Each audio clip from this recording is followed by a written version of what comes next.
Привет из Сингапура. С вами передача «Голубь мира», где разбираем крутые навыки. Спрашиваем на английском, отвечаем на русском. Подтягивайте язык или смотрите перевод в тайм-кодах. Let's talk about productivity and let's start with the definition.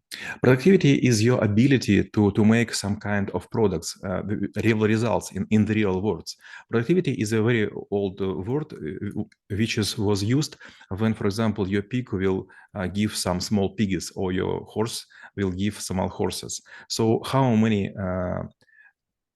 predecessors, потомков, Ancestors. how many ancestors your animal could give? This was called productivity. In our world, productivity, how many results a person could do. For example, one man will start to peeling potatoes, and in 1 hour will peel, for example, I don't know, 100, and another person will make at the same time 400 peeling potatoes, and we will say that the second person is 4 times productivity is higher. And before we talk about the fundamentals of the productivity, I do believe there might be some sort of like a confusion of how this term being used, because there are other things like the efficiency, efficacy, result-oriented orientation, and the achievement. What is the difference between all of them? When you talk about achievements, it is about how to make result today, but for tomorrow. This anti-deadline way of living. For example, each time when we record our podcast, we write like 4, but usually in a week we put on YouTube channel just 3. So each time we have 1 extra. And for example, if you will be traveling or I would be ill or will go to business trip, our rhythm to put in videos on YouTube channel wouldn't be lost. So we'll make the same rhythm as always. When we talk about efficiency, this is about how many results you could make per time slot. So for example, you could be efficient for 2 or 3 hours, but whole day productivity would be not efficient. And in terms of the fundamentals and the principles of productivity, what are they? First, to make your life productive, you should have a goal. For example, if you will peel potatoes, you should understand for what you are doing it. And there is a good night tale or fairy tale. There are several builders who are putting bricks one on another, and some man was passing nearby and asked, "What are you doing?" And first builder answered, "I am putting bricks, 1 on each." Second told, "I am building the wall." And the last one, he tell to the stranger, "I am building the temple, the church." And there is a different kind of goal. First man looks like for 1 meter height, another for 10-meter heights, and last one is looking for a whole view. So he know what he do, and he is more dedicated to this job, because to build the wall, it's quite usual, but to build the temple or church, it's very ответственно, responsible. Responsible. So yeah, productive seems to be about the long-term vision and clear understanding what exactly you're going to do and what kind of bricks you will need in order to build this thing. So in terms of the levels of mastery, I think you probably already covered this in certain way, but if we would like to be more specific, what could be the ways of being more productive and how it could be measured? When we use first level of productivity, we will do everything very fast, but we will not compare the task. For example, we will use vacuum cleaner to clean our flat. Then we will, for example, wash ourselves, and then we will go to buy some carrots, and we will say, okay, I have 1 point for cleaning, 1 point for hygiene, and 1 point for shopping. But for sure, there are several tasks which could be done, and they will allow you to gain some more points. For example, you will learn 10 words of Chinese or 12. And if you will make them 10, you will have, for example, 1 point. But if you are already remembered 20, you will have 2 points.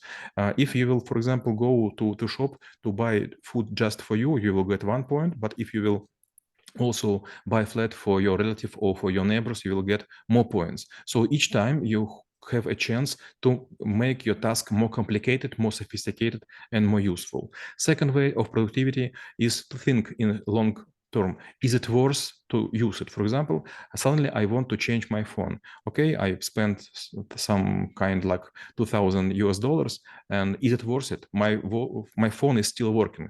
Maybe I could use these resources to be more productive. For example, I will go and I will learn how to make photography. Maybe I will learn how to make calligraphy, or I'll learn how to make boxing, and this will help me. So this money would be spent in more productive way. And last one, when you think not just about you, but also people around you. This could be your team, that could be your relatives, that could be your son, daughter, and nephews, and so on. And you involve them to gain more result.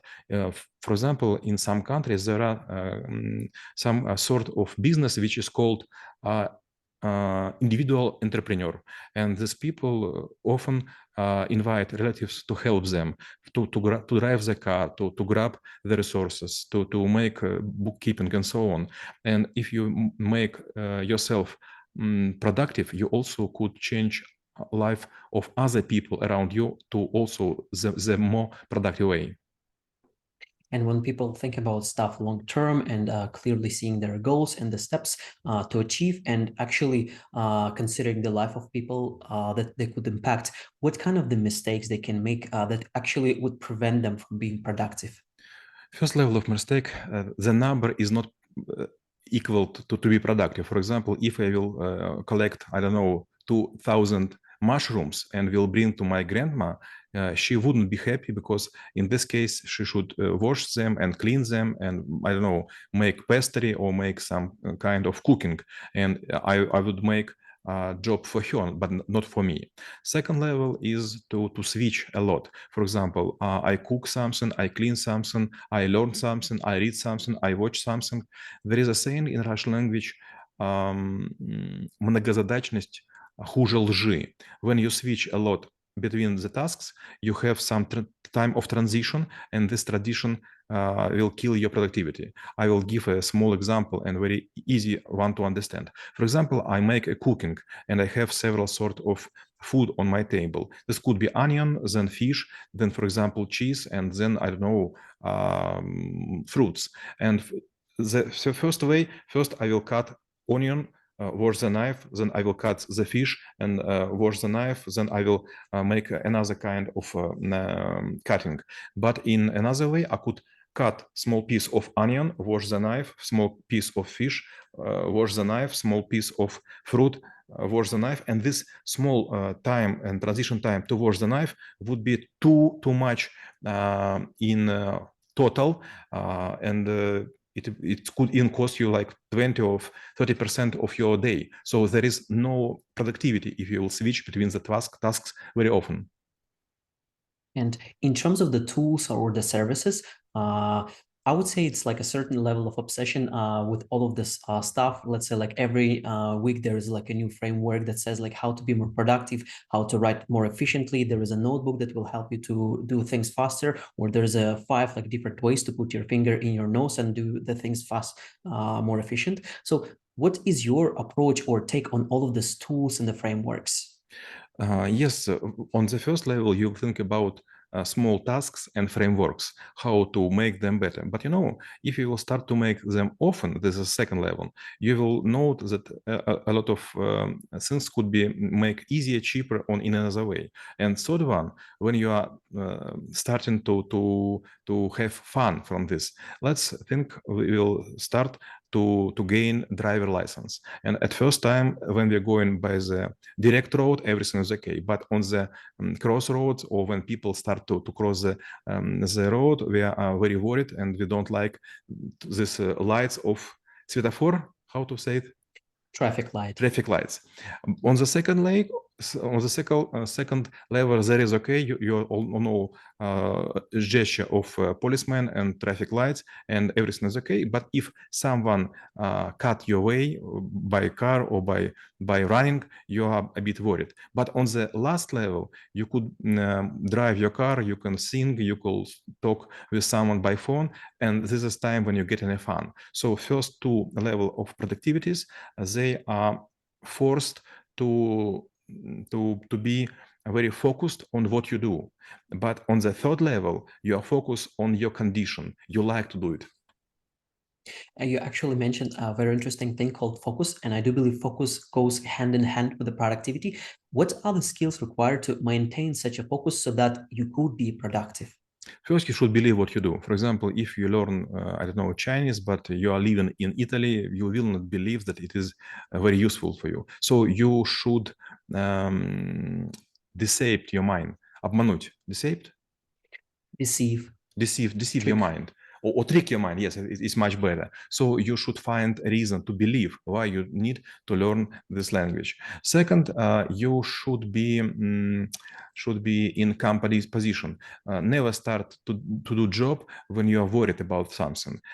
Take your time, for example, 5 minutes, 10 minutes, think about it, and then you will notice that it is rounded. Your thoughts are rounded, and there is no need to think them twice, triple, or even more. And you will say to yourself, okay, I have already thoughts, I know what to do, or I don't know, I will think later. So you will ask your subconscious to think about it.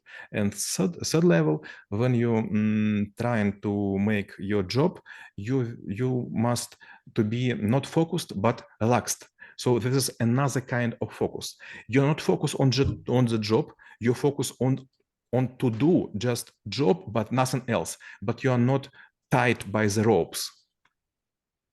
And my last question will be how knowing about productivity could help to make this world a better place. You know, Maxim, this is my lovely question, and I often think about this when I see that people do something very wrong.